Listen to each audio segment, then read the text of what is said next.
పంపిణీ కార్యక్రమాన్ని పౌర సరఫరాల డిప్యూటీ తహసీల్దార్ కవిత మండల బ్లాక్ కాంగ్రెస్ అధ్యక్షులు సంజయ్ గుండావారితో కలిసి ప్రారంభించారు. రాష్ట్రంలో పేదల ఆహార భద్రతకు ప్రభుత్వం పెద్దపీట వేస్తుందన్నారు. దారిద్ర్య రేఖకు దిగువన ఉన్న తెల్ల రేషన్ కార్డు కలిగిన కుటుంబాలకు ఈ సన్నబియ్యం పంపిణీ ఈ రోజు కాంగ్రెస్ పార్టీ ముఖ్య నాయకులతో కలిసి ప్రారంభించడం ఎంతో సంతోషంగా ఉందన్నారు. దారిద్ర్య రేఖకు దిగువన ఉన్న తెల్ల రేషన్ కార్డు కలిగిన కుటుంబాలకు ప్రతి ఒక్కరికి 6 కిలోల చొప్పున సన్నబియ్యం పంపిణీ చేయనున్నారని తెలిపారు. గత ప్రభుత్వ హయాంలో సన్నబియ్యం పంపిణీ చేస్తామన్నది కేవలం మాటలకే పరిమితమైందని, ఎక్కడా కూడా అమలు కాలేదని పేర్కొన్నారు. కానీ కాంగ్రెస్ ప్రభుత్వం రేవంత్ సర్కార్ పేద ప్రజల కోసం నాణ్యమైన సన్నబియ్యాన్ని పంపిణీ చేయడం పట్ల ప్రజలు హర్షం వ్యక్తం చేస్తున్నారన్నారు.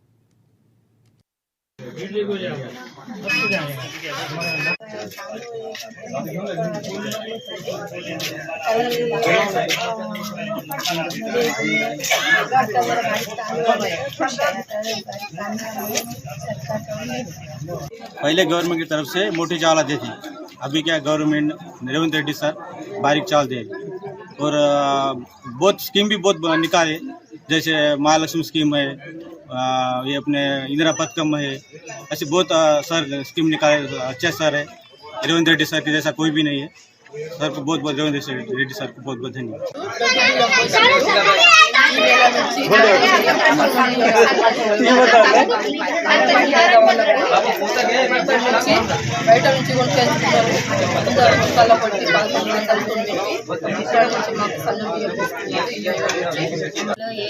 ప్రభుత్వం మాకు ఇయ్యలేదు కానీ రేవంత్ రెడ్డి సన్నబియ్యం మాకు ఇచ్చారు.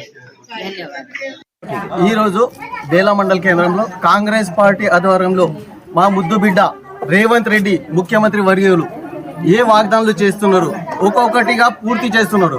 ఉచిత బస్ సేవ కానివ్వండి, అదేవిధంగా కరెంట్ బిల్ మాఫ్ కానివ్వండి, అదేవిధంగా గ్యాస్ సబ్సిడీ మీద కానివ్వండి, ఇప్పుడు రుణమాఫీ కానివ్వండి, రైతు బంధు కానివ్వండి, ఒక్కొక్కటి కంప్లీట్ చేస్తున్నాడు. అదేవిధంగా ప్రతి పేదవాళ్ళకు సన్న బియ్యం దొరకాలని ఆయన ఉద్దేశం ఉండే. ఇంతవరకు ఏ ప్రభుత్వం సన్న బియ్యం పంపిణీ చేయలేదు. రేవంత్ రెడ్డి ఏముండే అంటే ఇక దొడ్డు బియ్యం అందరు అమ్ముకుని సన్న బియ్యం తీసుకుని తింటున్నారు. దాని అపోజిట్లో ఎందుకు మనమే సన్న బియ్యం పంపిణీ చేద్దామని రేవంత్ రెడ్డి కోరిక ఉండే. ఆ కోరిక మీదకు మా ముద్దు బిడ్డ ముఖ్యమంత్రి వర్గం పేద కుటుంబం నుంచి వచ్చిన ఆయన స్వయం కృషితో